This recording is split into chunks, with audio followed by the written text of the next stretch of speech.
പാലാ രൂപതയിലെ വലിയ പള്ളികളിലൊന്നാണ് ചേർപ്പങ്കൽ പള്ളി. നമുക്കിന്ന് ചേർപ്പങ്കൽ പള്ളി കാണാൻ പോയാലോ?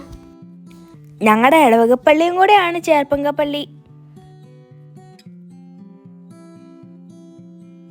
ഇവിടുത്തെ പ്രധാന നേർച്ചയെന്ന് പറയുന്നത് വിളക്കിൽ എണ്ണ ഒഴിക്കുന്നതാണ്. ഉദിഷ്ട കാര്യത്തിനായി സ്വർണ്ണ നേർച്ചയും ഭക്തർ ഇവിടെ നടത്താറുണ്ട്. ആദ്യ വെള്ളിയാഴ്ചയാണ് ഇവിടെ പ്രധാന നൊവേന നടക്കുന്നത്. ഇവിടുത്തെ ഉണ്ണീശനെ കുടത്തേല ഉണ്ണി എന്നാണ് ഭക്തർ വിളിക്കുന്നത്.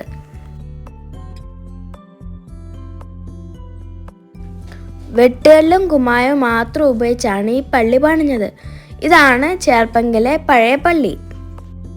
ചേർപ്പങ്കൽ പള്ളിയെ പറ്റിയുള്ളൊരു വീഡിയോ ഞങ്ങൾ മുമ്പ് ചെയ്തിട്ടുണ്ട്. കാണാത്തൊരു കാണണേ. ഞങ്ങൾ ലിങ്ക് ഡിസ്ക്രിപ്ഷനിൽ ഇട്ടേക്കാം. Bye bye.